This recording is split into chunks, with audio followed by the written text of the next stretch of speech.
நல்லா வேக வச்சு எடுத்துக்கணும். அடுத்தது ஃபஸ்ட்டு எண்ணெய் ஊற்றிக்காங்க. எண்ணெய் நல்லா காஞ்சதும் கடுகு, வெந்தயம், காஞ்ச மிளகா, பெருங்காயம் இந்த மூணுத்தையும் இதில் போட்டணும். பொரியணும்.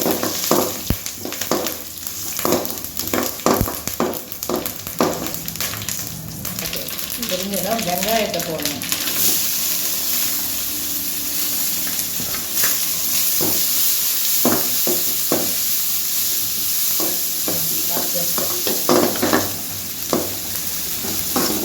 வெங்காயம் இந்த கண்ணாடி பாதம் அளவுக்கு அது எதுனா போதும். அடுத்து தக்காளியை போட்டுக்கணும்.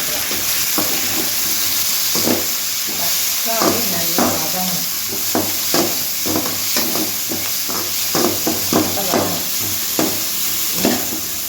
நல்லா வதங்கணும்.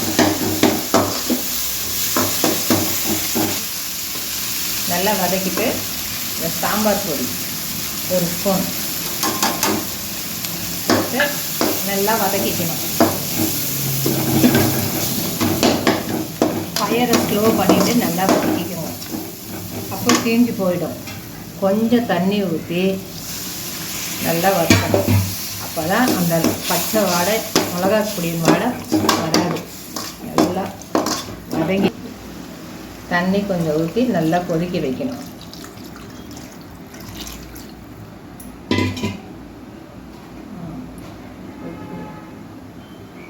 இந்த சமயத்தில் சாம்பாருக்கு ஏற்ற உப்பை போடணும். இந்த புளி தண்ணியை இதில் ஊற்றிட்டு நல்லா கொதிக்கணும்.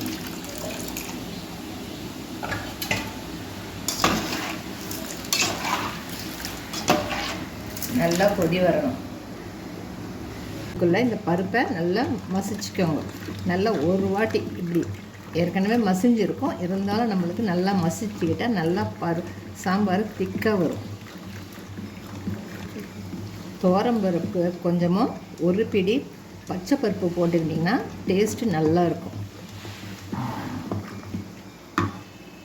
வீட்டில் அரைச்ச சாம்பார் பொடி. இதில் தனியா, மிளகு, சீரகம், கடலைப்பருப்பு, உளுத்தம்பருப்பு, காஞ்ச மிளகா எல்லாம் லைட்டாக வறுத்து நல்லா தூள் பண்ணி எடுத்து வச்சுக்கணும்.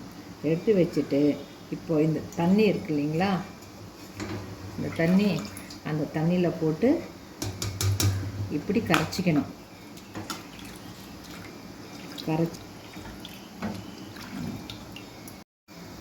இப்போ அந்த கரைச்ச தண்ணியை இப்போ இந்த சாம்பார் புளி தண்ணியெலாம் ஊற்றிருக்கு இல்லைங்களா, இதில் கொதிக்கிற இதில் ஊற்றணும்.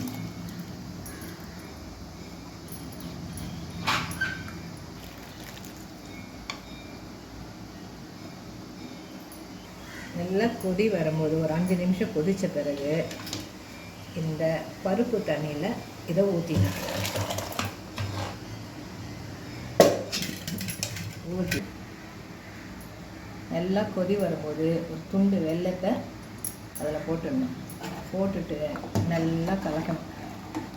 கலந்து வரும்போது நல்லா திக்காயிடும் சாம்பார். இறக்கிறதுக்கு முன்னாடி இந்த கொத்தமல்லியை இப்படி கட் பண்ணிவிட்டு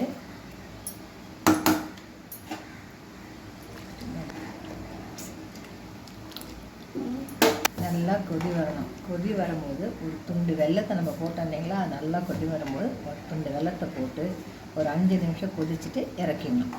அவ்வளோதான்.